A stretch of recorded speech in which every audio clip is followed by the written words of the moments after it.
colleague that he will translate today. Um, yes, and also, yeah, I'm as an art historian. Um, I'm the more honored to be able to speak to you today here as in front of the Architecture Association. Yeah, so yeah.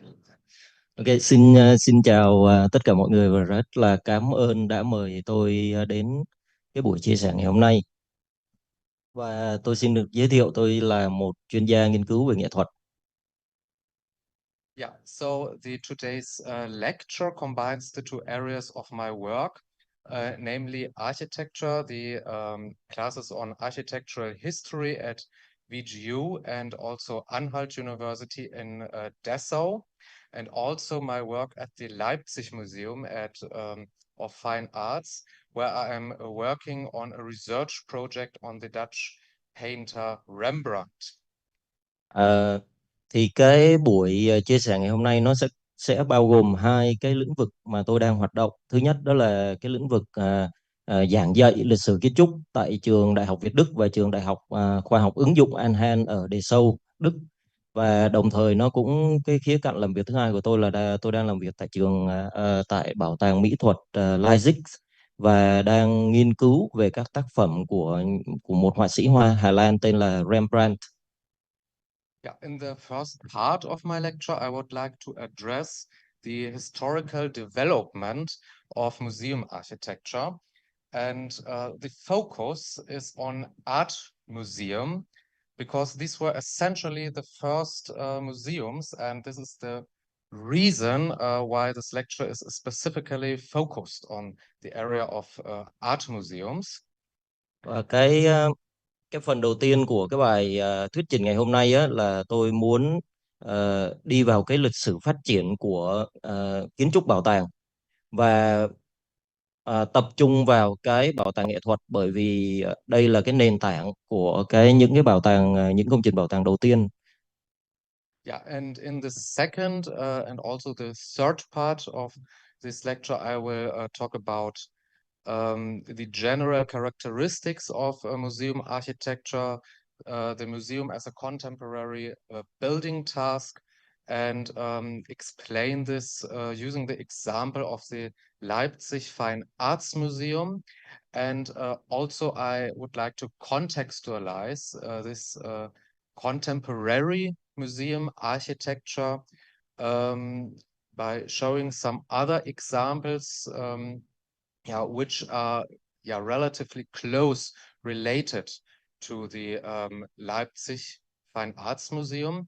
And actually, it is not only that I am working at the Leipzig Museum, but this museum is a very good example to explain the whole development of museum architecture, as the Leipzig Museum was not always in this contemporary building erected in 2004, but it changed several times the locations.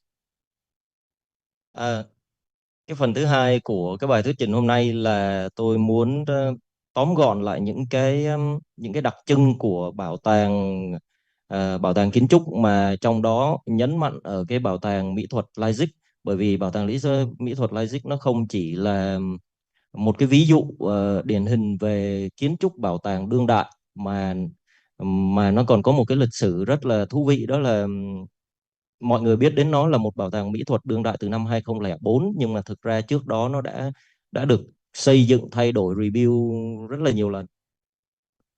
Yeah, and so to start, as a little reference to my profession as an art historian, I would like to start by showing a painting. Before I come to the actual buildings, because these paintings show the basic prerequisites for the creation of museum buildings. À, So, yeah. đầu tiên thì tôi muốn trình diễn một cái tác phẩm hội họa mà mà tôi đang làm việc tại bảo tàng và tôi đang phân tích nó thì cái bức ảnh này nó nói lên một cái sự khởi đầu cơ bản của cái việc hình thành nên kiến trúc bảo tàng. Yeah, so what we see here is a painting of the Netherlands of 17th century. And this is at the time of Rembrandt, actually. And this is a time where we have nowhere in history such a big production of paintings than in the Netherlands of the so-called Golden Age, or the in Dutch language it would be Gouden Earth, and this is the birth of the modern art market. Um, Ok. Ừm, cái bức ảnh này nó vẽ về nước Hà Lan, nó vẽ về nước Hà Lan vào thế kỷ thứ 17, thì cùng với cái thời điểm mà ông họa sĩ Rembrandt đang đang hành nghề. Và Hà Lan là một cái quốc gia ở cái thế kỷ 17 ấy, là không có nơi nào có thể sản xuất được cái lượng tác phẩm hội họa nhiều như Hà Lan. Và cái thời kỳ đó được gọi là kỷ nguyên vàng. Yeah. So in this time, Dutch painters produced about 70,000 paintings a year. And we still have millions of Dutch paintings of 17th century. And this is why still many art museums contain collections of Dutch paintings. And in this time, also new genres of paintings emerged. And what we see here is one very popular motive, namely the cabinet of curiosities. Và ở Hà Lan á, thì ở cái thời điểm đó là mỗi năm có thể sản xuất ra đến 70.000 bức hội họa, và thực tế ra là Hà Lan đã sản xuất ra hàng triệu tác phẩm hội họa. Thì và một cái và chính tại cái thời điểm đó nó đã sản sinh ra một cái thuật ngữ nó gọi là cabinet of curiosity, nghĩa là một cái hộp chứa đựng sự tò mò.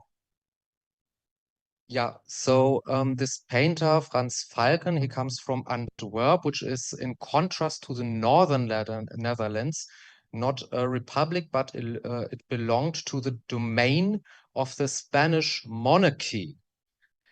And accordingly, the art of southern Netherlands has also a courtly attitude.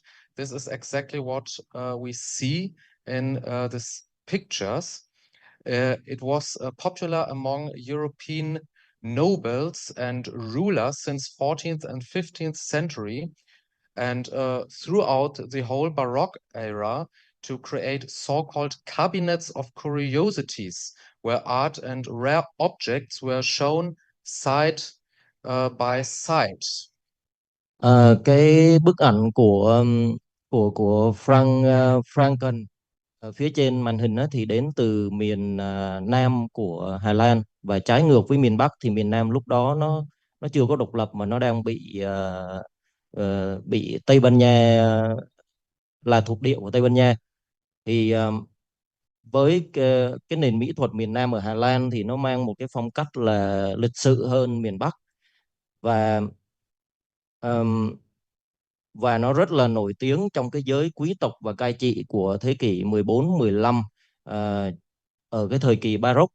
Ở cái thời kỳ Baroque thì chính cái thời kỳ đó là nó đã tạo ra cái thuật ngữ mà hồi nãy tôi vừa mention, đó là những chiếc hộp của sự tò mò, khi mà nơi mà tác phẩm nghệ thuật, hội họa và những cái vật phẩm được trưng bày liền kề với nhau. Yeah, so collecting art and also collecting rare objects, and especially objects from far away. This was, of course, promoted by the discovery of America, and also by the colonialist expeditions that Europeans undertook to America and Asia. These objects, they were presented in these cabinets of curiosities, where they were set up in certain rooms of castles and palaces, and special pieces of furniture and cabinets were often used to store the objects? Những cái tác phẩm hội họa và những cái vật phẩm này á, thì nó được thu gom từ những cái miền thuộc địa của châu Âu, phần lớn là nằm ở châu Mỹ và châu Á. Thì những cái vật phẩm này được đem đặt vào trong cái chiếc hộp đó và được trưng bày ở cung điện hoặc là lâu đài. Ờm, và những cái chiếc hộp đó nó cũng được tạo ra một cách rất là tinh vi. Yeah, these collections, they were not only put together to serve the nobles' personal passion for collecting, but rather the treasures were shown to selected visitors. Yeah, and the reason is they emphasized the owner's sense of art and education, as well as his economic prosperity. And with objects from distant countries, ultimately his claim to far reaching power and also influence. Những cái bộ sưu tập này nó không chỉ là phục vụ cho giới quý tộc, mà nó còn là để thể hiện cái quyền lực cũng như cái tầm ảnh hưởng của người sở hữu đối với những cái vị khách được chọn lọc, chứ không phải là dành cho công chúng. Yeah, so these chambers of curiosities, they are, of course, they can be seen as precursors to museums due to the accumulation of art and rare objects worthy of exhibition. But however, they still have the characteristics that they are not intended for public for the public, but only for very few selected visitors. Vậy là tóm lại thì ở cái thời điểm đó là những cái căn phòng trưng bày này nó chỉ dành cho giới quý tộc thôi, và nó không có mở rộng ra cho công chúng. Yeah, so and during the 18th century, during the 18th century, architects and architectural theorists in Germany and France, they developed ideas for buildings that would serve also to display stately collections. And the view became more and more widespread that art objects should be exhibited in publicity or in order to make them accessible to more people. Yeah. Đến đến thế kỷ thứ 18 thì các kiến trúc sư và các nhà nghiên cứu về kiến trúc á, ở Đức và ở Pháp thì đã nảy ra một cái ý tưởng là thu thập những cái bộ sưu tập gần đây nhất và tại cái thời điểm đương thời đó, và họ muốn công chúng được tiếp cận nó nhiều hơn so với những thế kỷ trước. Yeah, so what is important that in 18th century, still these considerations are rather theoretical. And one very good example is here from Leonhard Christoph Sturm, who was a mathematic and also an theoretician of architecture. He suggested here this yeah, floor plan for an ideal um, exhibition building. Yeah, this he published this in 1704. But this is not the floor plan for a building which was actually planned, but a very theoretical one. And we can see it in the right here in the title, which says that it is some kind of an idealization. Yeah, the ideal exhibition building, which is intended for educate noble people and also equestrian knights. Yeah, but important is here that this building that Leonhard Christoph Sturm suggests already has this educational mission. Như ở trên bảng đang trình bày một cái bản vẽ được vẽ bởi ông Leonhard Christoph Sturm, thì ông vừa là một nhà toán học mà vừa vừa là một nhà lý thuyết về kiến trúc. Thì đó là một trong những cái bản vẽ đầu tiên để ông đề xuất ra trưng bày những cái bộ sưu tập, và tại lúc đó thì ông muốn tập trung vào việc giáo dục cái giới quý tộc và những cái hiệp sĩ trẻ.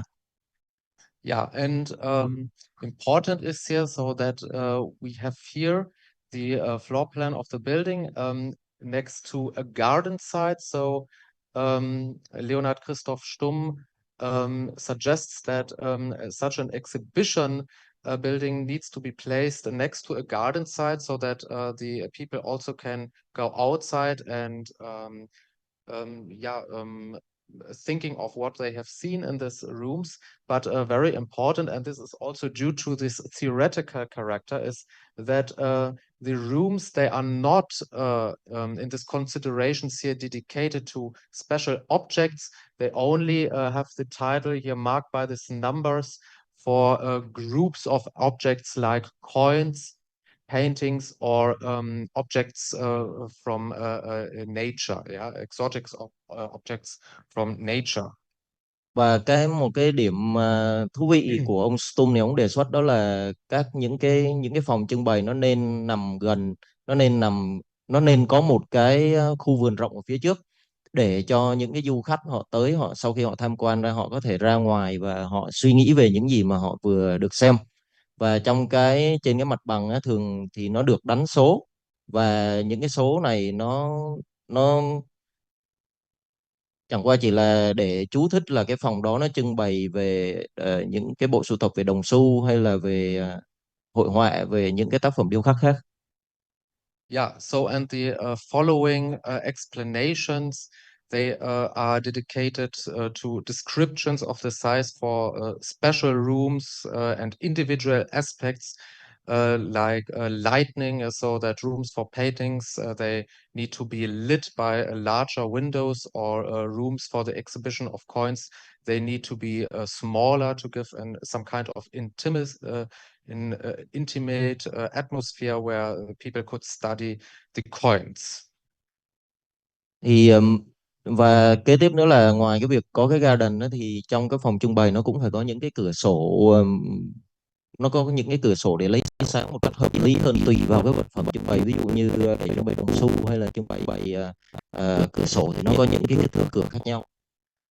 Yeah, much more concrete becomes it here with this building. This we see here on one hand, this building on this painting by the painter Andreas Achenbach. This is here back here on the left side. This building part is the Düsseldorf Gallery, and this can be considered as one of the first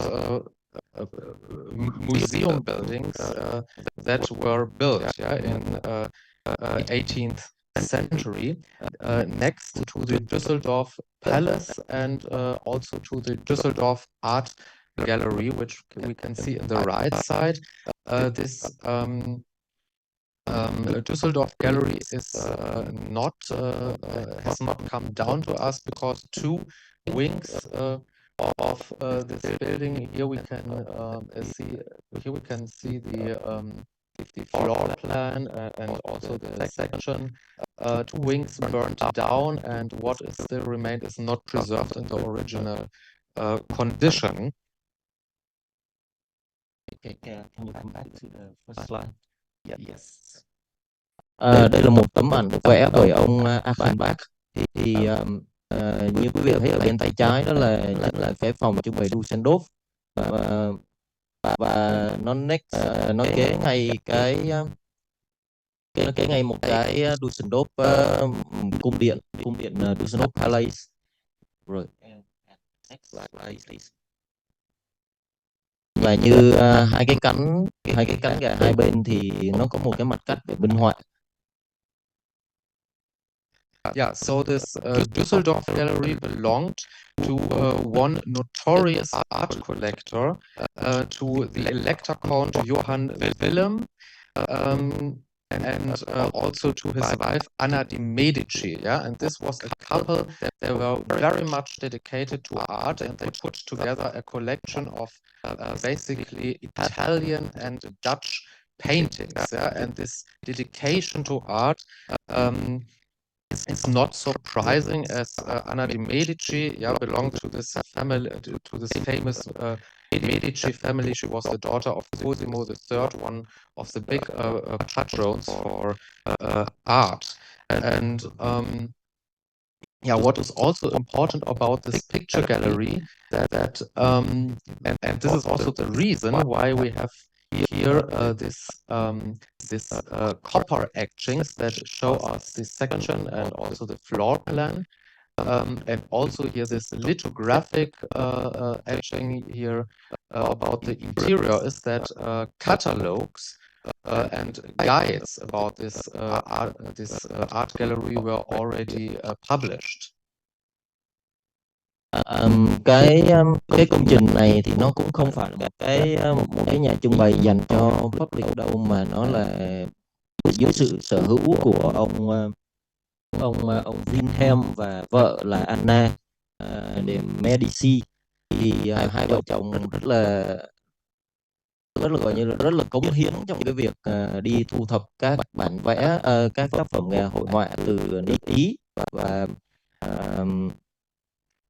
nước Ý và nước Hà Lan. Dạ. Và như tấm ảnh ở trên này thì như cái tấm ảnh có màu á, thì nó đang thể hiện một cái catalog của cái nội thất ở trong cái tòa nhà đó. Yeah. So this is due to this fact that this gallery, yeah, it was still a private, it still belonged to a private collection, and it was connected to the Düsseldorf castle. Yeah, but it was occasionally open to public, and well-educated people from Europe could visit this building. Yeah, and some of them published these catalogs, and this gives us an interesting insight. Yeah, what we know is that the paintings there were already hang in groups. Depicting the different painting schools. Yeah? So we have Dutch painters and Italian painters together, and this is something that has not occurred in the castles before. So here we already have different sections. Cái tòa nhà này thì như đã nói là nó là thuộc quyền sở hữu của hai vợ chồng nữa, và nó có liên kết với cái lâu đài Düsseldorf, nhưng mà thỉnh thoảng thì nó vẫn mở ra cho mọi người đến tham quan. Và có một cái hay của cái tòa nhà này đó là các tác phẩm hội họa thì được nhóm lại thành giữa từ những tác giả từ Ý hay là những tác giả từ Hà Lan, và cái điều này thì trước đó nó chưa từng có. Yeah, and according to the size of the paintings, we had here, for instance, here in the ground floor, this three big halls and two smaller saloons for small saloon paintings. And the paintings on the walls, they were hang in this so-called Petersburg hang, or another term would be salon hang, which means that basically all the walls were covered with the paintings, and the opposite walls here which are open here to the courtyard, they were lit by this this very big round arched windows. Yeah? So that they were relatively good lit, which was important prerequisite for an art gallery. Trên cái mặt bằng thì quý vị có thể thấy là nó có ba khối, thì mỗi khối nó có một cái sảnh lớn, và nó chỉ có hai cái phòng trưng bày nhỏ ở hai bên thôi. Và trong cái phòng trưng bày đó thì nó trưng bày những cái tấm ảnh giống như cái hình có màu đây, và đặc biệt là cái mặt tiền của nó thì có những cái cửa sổ vòm cung, là những cái tiền đề cho cái công trình trưng bày. Yeah, so there are also different other examples of royal or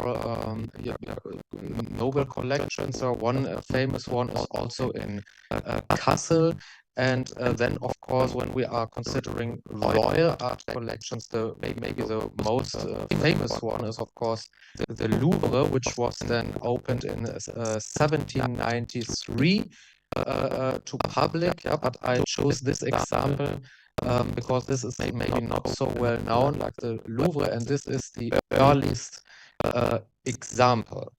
Yeah.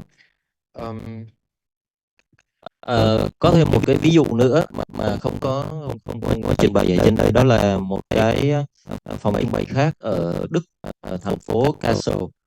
Nó trưng bày những cái vật phẩm hoàng gia, những cái và nó rất là nổi tiếng. Và ví dụ như bây giờ quý vị có thể tham quan bảo tàng Louvre ở Paris. Bảo tàng Louvre Paris cũng là một cái bảo tàng rất là nổi tiếng, được xây dựng năm 1793. Ở đó có rất là nhiều cái vật phẩm mà hoàng gia có thể tham quan. Yes. And coming back to theory of architecture, we have some very interesting design proposals, and one highlight is, of course, this proposal here by Etienne Boulez. And this is a highlight because Boulez had basically the idea to design an utopian, and even a very monumental